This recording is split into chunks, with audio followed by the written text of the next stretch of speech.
भगवान श्री राम ने बताया मृत्यु के बाद आत्मा 13 दिन तक घर में क्यों रहती है। एक बार की बात है, प्रभु श्री राम और माता सीता चित्रकूट धाम में विहार कर रहे थे। शांत पवित्र वातावरण में दोनों विश्राम कर रहे थे। तभी माता सीता के मन में एक अत्यंत जिज्ञासु प्रश्न निर्माण हुआ। वे विनम्रता से प्रभु श्री राम से पूछ बैठी, नाथ, क्या मैं आपसे एक प्रश्न पूछ सकती हूं? भगवान श्री राम ने मुस्कुराते हुए कहा, देवी, आपके मन में जो भी प्रश्न हो निसंकोच पूछिए। माता सीता ने कहा, प्रभु, मैं जानना चाहती हूं कि जब किसी प्राणी की मृत्यु हो जाती है तो ऐसा क्यों कहा जाता है कि उसकी आत्मा 13 दिनों तक अपने घर और संसार में बनी रहती है। क्या यह सत्य है? यदि हां, तो ऐसा क्यों होता है? वह आत्मा इन दिनों में क्या अनुभव करती है? क्या वह अपने स्नेहीजनों को देख सकती है? भगवान श्री राम गंभीर हो गए। उन्होंने कहा कि जानकी, आपने जो प्रश्न पूछा है वह केवल आपका नहीं है, यह प्रश्न समस्त संसार को मार्गदर्शन देने वाला है। इस विषय को जानना सभी के लिए आवश्यक है, क्योंकि जीवन और मृत्यु के रहस्य से अनभिज्ञ रहना अज्ञान के अंधकार में भटकने जैसा है। मैं इस रहस्य को आपको अवश्य समझाऊंगा। कहा जाता है कि मृत्यु के 24 घंटे बाद आत्मा अपने घर वापस आती है, अपने परिवार, अपने प्रियजनों और उन स्थानों को देखने जहां उसने अपना संपूर्ण जीवन व्यतीत किया है। लेकिन क्यों? क्या उसे अपनी मृत्यु का आभास होता है? क्या वह अपने परिवार के दुख और विलाप को महसूस कर सकती है? और मृत्यु के बाद आत्मा को अपने कर्मों के फल कैसे प्राप्त होते हैं? ये रहस्य स्वयं मृत्यु के देवता यमराज ने एक बार देवर्षि नारद को बताया था। यमलोक के अधिपति यमराज ने बताया कि आत्मा का यह सफर केवल शारीरिक मृत्यु का अंत नहीं, बल्कि एक नए प्रारंभ की ओर बढ़ने की प्रक्रिया होती है। आज के इस प्रवचन में हम आपको वही कथा सुनाने जा रहे हैं जो स्वयं यमराज ने नारद जी को सुनाई थी। ये कहानी आपको मृत्यु के बाद आत्मा के अनुभवों और उसके वास्तविक सत्य को समझने में मदद करेगी। एक बार मृत्यु के देवता यमराज यमपुरी में अपने सिंहासन पर विराजमान थे। चारों ओर दिव्य प्रकाश फैला हुआ था। यमलोक के दूत अपने कार्यों में व्यस्त थे। तभी वहां देवर्षि नारद का आगमन हुआ। उनके हाथ में दिव्य वीणा थी और मुखमंडल पर तेज झलक रहा था। उन्होंने यमराज को प्रणाम किया। यमराज ने मुस्कुराते हुए उनका स्वागत किया और बोले, देवर्षि, आज आपके आगमन का क्या कारण है? मुझे प्रसन्नता है कि आप यमलोक पधारे। कहिए, कैसे आना हुआ? नारद मुनि ने विनम्रता से उत्तर दिया, धन्यवाद प्रभु। मैं पृथ्वीलोक का भ्रमण कर रहा था और वहां मैंने एक विचित्र दृश्य देखा जिसने मेरे मन में कई प्रश्न उत्पन्न कर दिए। यमराज जिज्ञासु दृष्टि से नारद जी को देखने लगे और बोले, कौन से प्रश्न देवर्षि? कृपया बताएं, मैं आपकी जिज्ञासा अवश्य शांत करूंगा। नारद जी बोले, हे धर्मराज, जब मैं पृथ्वी लोक पर था तो मैंने देखा कि एक वृद्ध पुरुष की मृत्यु हो गई।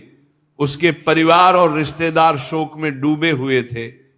वे विलाप कर रहे थे और कुछ तो विभिन्न उपाय कर रहे थे ताकि उनकी आत्मा पुनः लौट आए। इस दृश्य को देखकर मेरे मन में गहरे प्रश्न उठे। यमराज ने नारद जी की बातों को ध्यान से सुना। नारद जी आगे बोले, मृत्यु एक अटल सत्य है, लेकिन इसके बाद क्या होता है ये रहस्य बना हुआ है। मेरे मन में 2 मुख्य प्रश्न उत्पन्न हुए हैं। पहला यह कि क्या वास्तव में मृत्यु के 24 घंटे बाद आत्मा अपने घर लौटती है? दूसरा यह कि मृत्यु के बाद आत्मा का जो 13 दिनों का सफर बताया जाता है, क्या वह सच में होता है या ये केवल सुनी सुनाई बातें हैं? नारद जी की जिज्ञासा अत्यंत महत्वपूर्ण थी। यमराज कुछ क्षण मौन रहे और फिर उन्होंने गहरी सांस लेते हुए कहा, देवर्षि, ये एक गंभीर प्रश्न है और इसका उत्तर प्रत्येक मनुष्य को अवश्य जानना चाहिए। मैं तुम्हें इस रहस्य की पूरी कथा सुनाता हूं, जिसे समझने से हर जीव मृत्यु के वास्तविक स्वरूप को जान सकेगा। यमराज कहानी शुरू करते हैं। बहुत समय पहले की बात है। एक गांव का एक युवा जिसका नाम आलोक था, बचपन से ही धार्मिक प्रवृत्ति का था। वह प्रतिदिन तुलसी में जल चढ़ाता, सुबह शाम पूजा पाठ करता और सदा ईश्वर का स्मरण करता। उसके परिवार में उसके पिता, पत्नी और एक छोटा सा बच्चा था। मां का देहांत कई वर्षों पहले हो चुका था और अब उसके पिता भी लंबे समय से बीमार थे। समय बीतता गया और एक दिन उसके पिता ने भी इस संसार को छोड़ दिया। ये घटना आलोक के लिए असहनीय थी। उसने अपने पिता का विधि पूर्वक अंतिम संस्कार किया, लेकिन उसके मन में अनेकों प्रश्न उभरने लगे। मृत्यु के बाद आत्मा का क्या होता है? क्या आत्मा वास्तव में घर लौटती है? यदि हां तो क्यों? इन प्रश्नों के उत्तर खोजने के लिए वह एक आध्यात्मिक यात्रा पर निकल पड़ा।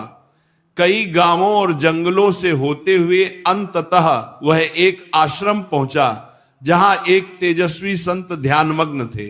आलोक ने उनके चरणों में गिरकर पूछा, गुरुदेव, मृत्यु के बाद आत्मा का क्या होता है? क्या यह सच है कि मृत्यु के 24 घंटे बाद आत्मा अपने घर लौटती है? संत मुस्कुराए और बोले, बेटा, यदि तुम इस रहस्य को सच में समझना चाहते हो तो तुम्हें इस जंगल में और आगे बढ़ना होगा। वहां तुम्हारे सभी प्रश्नों के उत्तर तुम्हारा इंतजार कर रहे हैं। आलोक ने श्रद्धा से सिर झुकाया और कहा, गुरुदेव, मैं ये यात्रा करने के लिए तैयार हूं, कृपया मुझे मार्ग दिखाइए। गुरुजी ने आशीर्वाद दिया और कहा, इस यात्रा में तुम्हें कई अद्भुत अनुभव होंगे। रास्ते में जो घटित होगा वही तुम्हें मृत्यु और आत्मा के रहस्यों को समझने में सहायता करेगा। आलोक गुरुजी के आदेशानुसार जंगल की ओर बढ़ चला। जैसे जैसे वो आगे बढ़ा, जंगल घना और रहस्यमयी होता गया। चारों ओर अजीब अजीब आवाजें सुनाई पड़ने लगी। कहीं उल्लू बोल रहा था तो कहीं पत्तों की सरसराहट हवा के थपेड़ों से डरावनी प्रतीत हो रही थी। जंगल का ये भयंकर और डरावना रास्ता उसे डरा जरूर रहा था, लेकिन उसके मन में उठ रही जिज्ञासा कहीं अधिक बलवान थी। वह निडर होकर चलता गया और कुछ दूरी पर उसे एक विशाल पीपल का वृक्ष दिखाई दिया, लेकिन ये कोई साधारण वृक्ष नहीं था।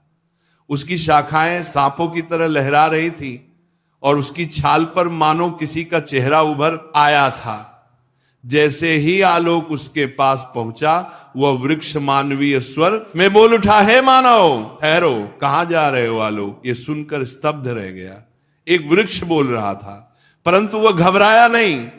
उसने हाथ जोड़कर पीपल के वृक्ष को प्रणाम किया और आदरपूर्वक बोला, हे महावृक्ष, मैं यहां मृत्यु के रहस्य को जानने आया हूं।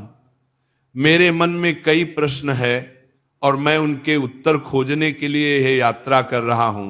कृपया मेरा मार्गदर्शन करें।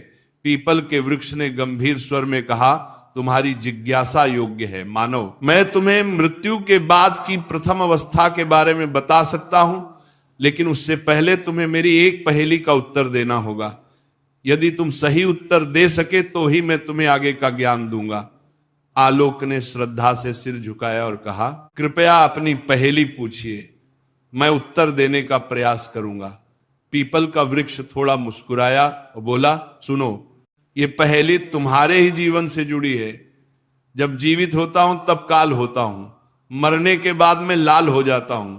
मुझे जितना जलाओगे मैं उतना ही बिखरता जाऊंगा। बताओ मैं कौन हूं? आलोक ने ध्यानपूर्वक सुना और सोच में पड़ गया। ये पहेली साधारण नहीं थी। वह कुछ देर तक विचार करता रहा। उसके मन में कई वस्तुओं के विचार आए, लेकिन फिर अचानक उसका ध्यान एक वस्तु की ओर गया जिसका प्रयोग वह प्रतिदिन अपने घर के हवन और पूजा में करता। उसकी आंखों में चमक आ गई।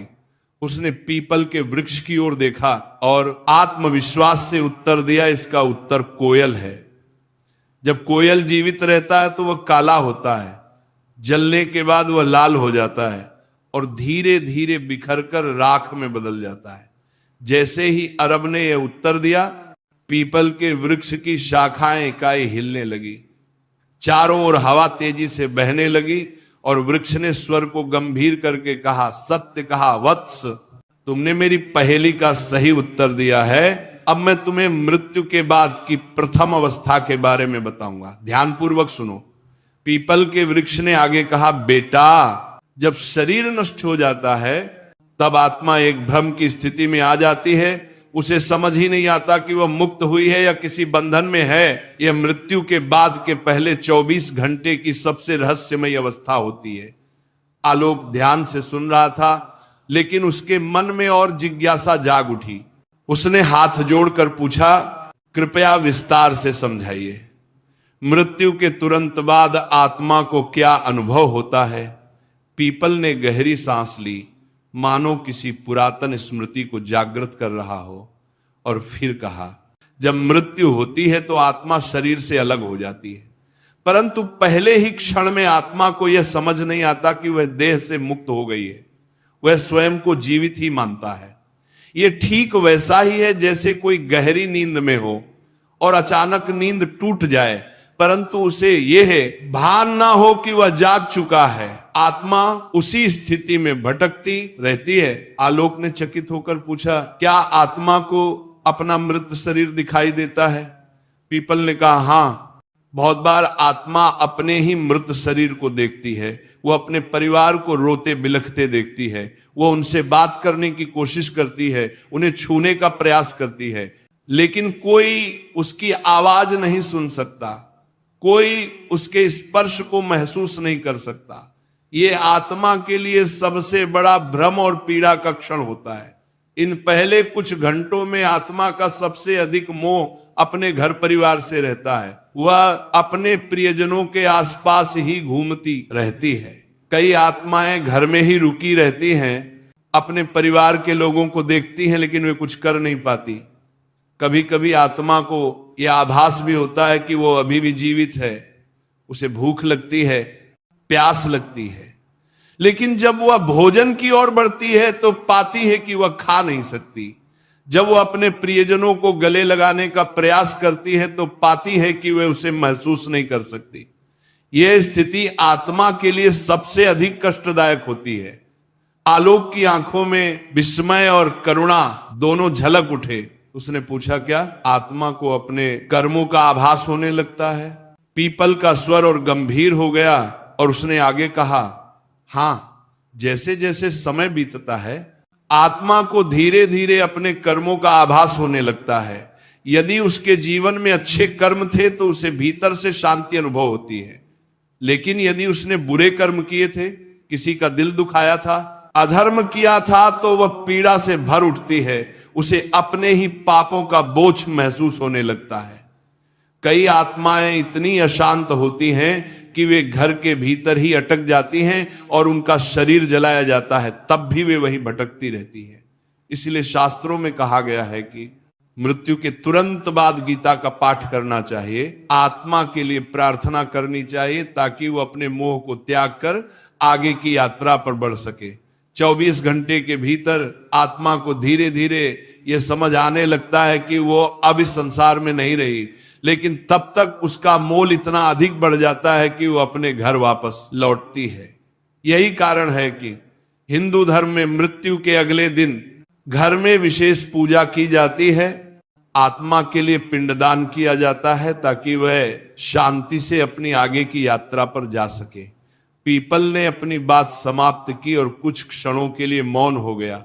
आलोक पूरी तरह स्तब्ध था। उसे अब समझ आ रहा था कि मृत्यु केवल एक अंत नहीं, बल्कि एक नई यात्रा की शुरुआत होती है। उसने आदर पूर्वक पीपल को प्रणाम किया और कहा, ज्ञानी, आपने जो ज्ञान दिया वह मेरे लिए अमूल्य है। अब मैं जानना चाहता हूं कि मृत्यु के बाद आत्मा की आगे की यात्रा कैसी होती है। कृपया मुझे आगे का मार्गदर्शन दें। पीपल ने मुस्कुराकर कहा, वत्स, यदि तुम सच में मृत्यु का रहस्य समझना चाहते हो तो तुम्हें और आगे जाना होगा। वहां तुम्हें और भी गहरी सत्य का ज्ञान होगा। आलोक ने सिर झुकाया और आलोक अपनी यात्रा में आगे बढ़ता गया। जंगल गहरा होता जा रहा था। पक्षियों की आवाजें धीरे धीरे कम होती जा रही थी और चारों ओर एक रहस्यमय शांति छा गई थी। तभी उसे एक विशाल काले रंग का कौवा दिखाई दिया। वह कौवा आम पक्षियों से कहीं बड़ा और अद्भुत था। उसकी आंखें जलती हुई अंगारों जैसी प्रतीत हो रही थी और उसके पंखों से एक दिव्य आभा निकल रही थी। आलोक कौवे के पास गया और हाथ जोड़कर प्रणाम किया। कौवा अपनी भारी और गंभीर आवाज में बोला, वत्स, तुम कौन हो और इस गहरे जंगल में क्या कर रहे हो? आलोक ने सर झुकाकर उत्तर दिया, यह दिव्य पक्षी, मैं मृत्यु के रहस्यों को जानने के लिए इस यात्रा पर निकला हूं। मैंने अब तक ये जाना कि मृत्यु के तुरंत बाद आत्मा भ्रमित रहती है, लेकिन मैं ये समझना चाहता हूं कि 24 घंटे बाद आत्मा अपने घर क्यों लौटती है। सुगम ने गहरी सांस ली और कहा, मैं तुम्हें यह उत्तर दूंगा, लेकिन पहले तुम्हें मेरी एक पहेली का उत्तर देना होगा। यदि तुम इसका सही उत्तर दे सके तभी मैं तुम्हें मृत्यु के इस रहस्य का ज्ञान दूंगा। आलोक ने उत्सुकता से सर हिलाया। पूछिए प्रभु, सुगम ने गंभीर स्वर में पूछा। हे मनुष्य, संसार में हर कोई कुछ ना कुछ संजोता है, हर कोई किसी चीज से बंधा होता है। मुझे बताओ, मनुष्य के जीवन का सबसे बड़ा बंधन कौन सा है? आलोक कुछ क्षण के लिए सोच में पल गया। उसके मन में कई विचार आने लगे, धन, परिवार, इच्छाएं, शरीर, लेकिन कौन सा सबसे बड़ा बंधन है? कुछ देर चिंतन करने के बाद उसने उत्तर दिया, मोह मनुष्य का सबसे बड़ा बंधन मोह है। वह अपने परिवार, धन, शरीर और भावनाओं के मोह में बंधा रहता है और यही बंधन उसे जन्म जन्मांतर तक भटकाता है। सुगम मुस्कुराया और सिर हिलाया। तुमने बिल्कुल सही उत्तर दिया वत्स। अब मैं तुम्हें मृत्यु के 24 घंटे बाद आत्मा के घर लौटने का रहस्य समझाऊंगा। सुगम ने आसमान की ओर देखा और गहरी आवाज में कहा, मृत्यु के बाद जब आत्मा शरीर छोड़ती है तो वह कुछ क्षणों तक मुक्त महसूस करती है, लेकिन जैसे जैसे समय बीतता है उसके भीतर एक हलचल शुरू हो जाती है। यह हलचल उसके मन के कारण होती है। आत्मा को अपने घर, अपने परिवार, अपने प्रियजनों की याद सताने लगती है। आलोक ध्यान से सुन रहा था। सुगम ने आगे कहा, जब शरीर जलता है तो आत्मा वहां से अलग तो हो जाती है, लेकिन उसका मोह समाप्त नहीं होता। वह अपने प्रियजनों को रोते हुए देखती है, अपने घर में अपने बच्चों और पत्नी को अकेला महसूस करती है। उसे लगता है कि वह अभी भी उनके पास जा सकती है, उन्हें सांत्वना दे सकती है, लेकिन जैसे ही वह कोशिश करती है उसे एहसास होता है कि कोई उसे देख नहीं सकता, कोई उसे सुन नहीं सकता। आलोक ने आश्चर्य से पूछा, तो क्या आत्मा दुखी होती है? सुगम गंभीर स्वर में बोला, आत्मा बहुत दुखी होती है। वह अपने प्रियजनों को पुकारती है, अपने बच्चे के सर पर हाथ फेरना चाहती है, अपने घर में घूमना चाहती है, लेकिन वह केवल एक छाया बनकर रह जाती है। यह उसकी सबसे बड़ी पीड़ा होती है। यही कारण है कि हिंदू धर्म में मृत्यु के बाद विशेष कर्मकांड किए जाते हैं। जब परिवार जन्म गीता का पाठ करते हैं, दीप जलाते हैं और आत्मा की शांति के लिए पिंडदान करते हैं, तब आत्मा को धीरे धीरे इस संसार से मुक्त होने में सहायता मिलती है। आलोक की आंखें नम हो गई थी। उसने धीमे स्वर में पूछा, तो क्या आत्मा हमेशा के लिए अपने घर ही रहती है? सुगम ने उत्तर दिया नहीं, लेकिन जो आत्माएं अपने जीवन में बहुत अधिक मोह में बंधी रहती हैं, वे अधिक समय तक भटकती रहती है। वे अपने परिवार, अपनी इच्छाओं, अपने अधूरे कार्यों को लेकर परेशान रहती हैं। उन्हें यह स्वीकार करने में समय लगता है कि अब वे इस संसार का हिस्सा नहीं रही।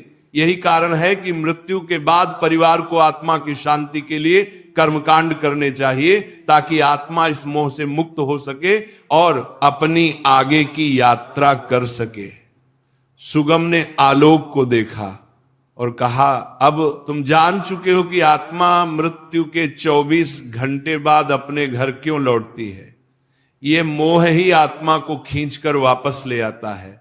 लेकिन अब तुम्हें आगे की यात्रा करनी होगी, क्योंकि अभी भी बहुत से रहस्य बाकी हैं।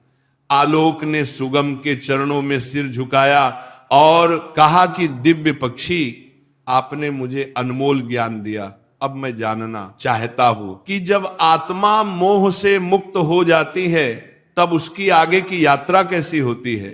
सुगम ने गंभीर स्वर में कहा, वत्स, यदि तुम सच में जानना चाहते हो तो तुम्हें अपनी यात्रा जारी रखनी होगी। आगे तुम्हें और भी गूढ़ रहस्य ज्ञात होंगे। जाओ और आगे बढ़ो। आलोक ने सिर झुकाया और अब अपनी यात्रा के तीसरे पड़ाव पर पहुंच चुका था। जंगल का घनत्व तो थोड़ा कम होने लगा था और वातावरण में एक अलौकिक शांति थी। पक्षियों का मधुर गान, मंद मंद बहती हवा और चारों ओर हरी भरी भूमि, यह स्थान किसी दिव्य लोक का आभास करा रहा था। तभी उसकी दृष्टि सामने खड़ी एक अद्भुत गोमाता पर पड़ी। यह कोई साधारण गाय नहीं थी।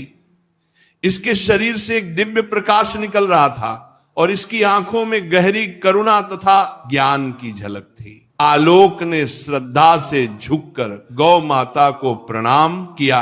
गौ माता ने स्नेह से उसे देखा और कहा, वत्स, मैं जानती हूं कि तुम मृत्यु के रहस्यों को जानने के लिए इस यात्रा पर निकले हो। मैं तुम्हें आगे का ज्ञान दूंगी, लेकिन पहले तुम्हें मेरी एक पहेली का उत्तर देना होगा। आलोक ने श्रद्धा से सिर झुकाया और कहा, हे मां, कृपया मुझसे पूछिए। गौ माता ने मधुर किंतु गंभीर स्वर में पूछा। मनुष्य अपने जीवन में कई चीजों को संजोता है, धन, परिवार, प्रतिष्ठा, ज्ञान, लेकिन बताओ उसके लिए सबसे महत्वपूर्ण संपत्ति कौन सी है जो मृत्यु के बाद भी उसके साथ जाती है? आलोक गहरे चिंतन में पड़ गया। वह सोचने लगा, धन तो यहीं छूट जाता है, परिवार भी पीछे रह जाता है, प्रतिष्ठा भी मिट जाती है, तो फिर कौन सी चीज मनुष्य के साथ जाती है? कुछ क्षण विचार करने के बाद उसने उत्तर दिया, कर्म। मनुष्य के कर्म ही उसकी सबसे बड़ी संपत्ति होती है। धन, परिवार और प्रतिष्ठा सब यहीं छूट जाते हैं, लेकिन अच्छे या बुरे कर्म उसकी आत्मा के साथ जाते हैं और उसकी आगे की यात्रा तय करते हैं। गौ माता मुस्कुराई और सर हिलाया, तुमने सही उत्तर दिया वत्स। मैं तुम्हें मृत्यु के तीसरे चरण का रहस्य बताऊंगी। गौ माता ने अपनी आंखें बंद की और उनके चारों ओर एक दिव्य आभा फैल गई। उन्होंने गहरे स्वर में कहना शुरू किया, जब आत्मा मृत्यु के बाद अपने मोह से मुक्त हो जाती है, तब उसका सामना अपने कर्मों से होता है। आत्मा को अपने संपूर्ण जीवन का प्रतिबिंब दिखाई देता है। उसने जो अच्छे कर्म किए होते हैं वे उसे प्रकाश की ओर ले जाते हैं, और जो बुरे कर्म किए होते हैं वह उसे अंधकार की ओर धकेलते हैं। आलोक ध्यानपूर्वक सुन रहा था। गौ माता ने आगे कहा, यदि आत्मा ने जीवन भर अच्छे कर्म किए हैं, दान, गौ सेवा, भजन, सत्संग, दूसरों की सेवा, तो वह शीघ्र ही स्वर्ग की ओर बढ़ती है। वहां उसे दिव्य सुख मिलता है, जहां न पीड़ा होती है न दुख। लेकिन यदि उसने पाप किए हैं, अत्याचार, छल, क्रोध, अहंकार, हिंसा, तो उसे यमलोक में जाना पड़ता है, जहां उसके कर्मों के अनुसार उसे दंड भोगना पड़ता है। आलोक ने प्रश्न किया, हे माता, क्या मनुष्य अपने कर्मों को बदल सकता है? क्या मृत्यु के बाद उसका भाग्य तय हो जाता है? गौ माता ने गंभीर स्वर में उत्तर दिया, नहीं वत्स, मनुष्य जब तक जीवित है तब तक अपने कर्मों को सुधार सकता है, वह पुण्य कमा सकता है, धर्म के मार्ग पर चल सकता है और अपनी आत्मा को शुद्ध कर सकता है। लेकिन मृत्यु के बाद उसे वही भोगना पड़ता है जो उसने संचित किया है। इसलिए हिंदू धर्म में गौ सेवा, दान, भजन, कीर्तन और सत्संग का बहुत महत्व है। जब मनुष्य गौ माता की सेवा करता है तो वह अपने पापों का नाश करता है। गाय केवल एक पशु नहीं है, यह स्वयं धर्म का प्रतीक है। इसके स्पर्श से ही पाप नष्ट हो जाते हैं और इसकी सेवा करने से पुण्य संचित होते हैं। गौ माता ने आगे समझाया, वत्स, जब आत्मा अपने कर्मों का लेखा जोखा देखती है तब उसे पता चलता है कि उसने जीवन में क्या अर्जित किया। जो पवित्र आत्माएं होती हैं वे आनंद से आगे बढ़ती हैं, लेकिन जो पापी आत्माएं होती हैं वे भय से कांपती हैं। वे सोचती हैं कि यदि उन्हें दूसरा जन्म मिले तो वे अपने जीवन को सुधार लेंगी, लेकिन तब तक बहुत देर हो चुकी होती है। आलोक की आंखों में चिंता झलकने लगी। उसने श्रद्धा से कहा, हे गौ माता, आपने मुझे एक बहुत बड़ा ज्ञान दिया है। अब मैं अपने कर्मों पर और ध्यान दूंगा ताकि जब मेरी मृत्यु हो तो मुझे यमलोक में ना जाना पड़े। गौ माता ने आशीर्वाद दिया और कहा, वत्स, तुम्हारी यात्रा अभी समाप्त नहीं हुई है। आगे तुम्हें और भी रहस्य जानने हैं, जाओ और अपनी यात्रा जारी रखो। आलोक ने गौ माता के चरणों में सिर झुकाया और पुनः अपनी यात्रा के अगले चरण की ओर बढ़ चला। आलोक की यात्रा अब अपने अंतिम पड़ाव की ओर बढ़ रही थी। वह चलते चलते एक विशाल नदी के किनारे आ पहुंची। यह कोई साधारण नदी नहीं थी। इसका जल कहीं शीतल और निर्मल दिख रहा था, तो कहीं रक्त और अग्नि की लपटों से भरा हुआ प्रतीत हो रहा था। नदी के किनारे एक दिव्य देवी प्रकट हुई। उनके तेज से पूरा वातावरण आलोकित हो उठा। वे सौम्य किंतु प्रभावशाली थी, मानो साक्षात ज्ञान और शुद्धता की मूर्ति हो। आलोक ने श्रद्धा से झुककर उन्हें प्रणाम किया। देवी मुस्कुराए और मधुर स्वर में बोली, वत्स, मैं जानती हूं कि तुम मृत्यु के रहस्य को समझने के लिए इस कठिन यात्रा पर आए हो। मैं तुम्हें वैतरणी नदी का रहस्य बताऊंगी, लेकिन पहले तुम्हें मेरी एक पहेली का उत्तर देना होगा। आलोक ने सर झुकाकर कहा, हे मां, कृपया पूछिए। देवी ने गंभीर स्वर में पूछा, बताओ वत्स, इस संसार में मनुष्य का सबसे बड़ा भ्रम क्या है? आलोक कुछ क्षण सोचता रहा, फिर उसने उत्तर दिया, मां, मनुष्य का सबसे बड़ा भ्रम यह है कि वह सोचता है कि यह शरीर और यह संसार अस्थाई है। वह मृत्यु को भूलकर सांसारिक मोह में डूबा रहता है। लेकिन जब मृत्यु का समय आता है, तब उसे समझ में आता है कि यह सब नश्वर है, केवल आत्मा अमर है। देवी मुस्कुराई और कहा, वत्स, तुमने सत्य को पहचान लिया। अब मैं तुम्हें वैतरणी नदी के रहस्य का ज्ञान दूंगी। देवी ने समझाया, वत्स, ये वैतरणी नदी है। ये यमलोक और पितरों के बीच बहती है। ये आत्मा के लिए अंतिम परीक्षा होती है। जिन्होंने अपने जीवन में पुण्य किए होते हैं, वे इसे आसानी से पार कर लेते हैं और स्वर्ग या मोक्ष की ओर बढ़ जाते हैं। लेकिन जिन्होंने पाप और अधर्म किया होता है, उनके लिए यह नदी अग्नि और रक्त से भरी हुई प्रतीत होती है। वे इसमें फंस जाते हैं और छटपटाते रहते हैं। आलोक भय और विस्मय से यह दृश्य देख रहा था। उसने प्रश्न किया, मां, आत्मा के लिए यह नदी इतनी महत्वपूर्ण क्यों है? देवी ने उत्तर दिया, वत्स, यह नदी आत्मा की अंतिम परीक्षा है। यह उसके जीवन के कर्मों का प्रतिबिंब है। जिन्होंने गौ सेवा, दान, पुण्य और धर्म का पालन किया, उनके लिए यह नदी निर्मल जल की धारा बन जाती है। वे इसे पार कर मोक्ष या स्वर्ग की ओर बढ़ते हैं। लेकिन जिन्होंने अधर्म, पाप और अन्याय किया, उनके लिए यह नदी एक भयंकर यातना का स्थान बन जाती है। वे इसमें फंस जाते हैं और तब तक कष्ट भोगते हैं जब तक उनके पापों का नाश नहीं हो जाता। आलोक ये सुनकर गंभीर हो गया। उसने प्रश्न किया, मां, आत्मा इस नदी को कैसे पार कर सकती है? देवी ने कोमलता से समझाया, वत्स, आत्मा केवल सच्चे ज्ञान, भक्ति और अच्छे कर्मों के आधार पर इस नदी को पार कर सकती है। जीवन में गौ सेवा, दान, धर्म, कर्म, सत्य आचरण और भक्ति करने वाले सहज ही इसे पार कर जाते हैं। विशेषकर गौदान, गाय का दान करने वालों के लिए यह नदी एक सरल मार्ग बन जाती है, क्योंकि गौ माता धर्म का प्रतीक है और जो उसकी सेवा करता है वह अपने पापों को नष्ट कर सकता है। आलोक यह सुनकर चकित रह गया। उसने एक और प्रश्न किया, मां, यदि कोई व्यक्ति जीवन में अच्छे कर्म ना करे तो क्या वह कभी इस नदी को पार नहीं सकता? देवी ने गंभीर स्वर में उत्तर दिया, वत्स, ब्रह्मांड कर्मों के नियम से चलता है। यदि आत्मा वैतरणी को पार कर ले तो वह स्वर्ग की ओर बढ़ती है। यदि नहीं तो उसे यमलोक में न्याय के लिए भेजा जाता है, जहां उसके कर्मों का हिसाब होता है। जो आत्माएं इसे पार नहीं कर पाती, वे भटकती रहती हैं। वे पुनर्जन्म के चक्र में फंस जाती हैं और कई जन्मों तक कष्ट सहती हैं। आलोक की आंख खुल चुकी थी। उसने देवी को प्रणाम किया और कहा, हे मां, आपने मुझे सत्य का ज्ञान दिया। अब मैं अपने जीवन को और भी पवित्र बनाऊंगा ताकि मेरी आत्मा मृत्यु के बाद सही मार्ग पर चल सके। देवी ने आशीर्वाद दिया और कहा, वत्स, तुम्हारी यात्रा पूरी हुई।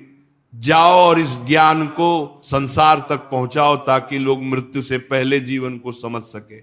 आलोक ने पुनः प्रणाम किया और उस दिव्य ज्ञान को हृदय में समेट कर लौट पड़ा।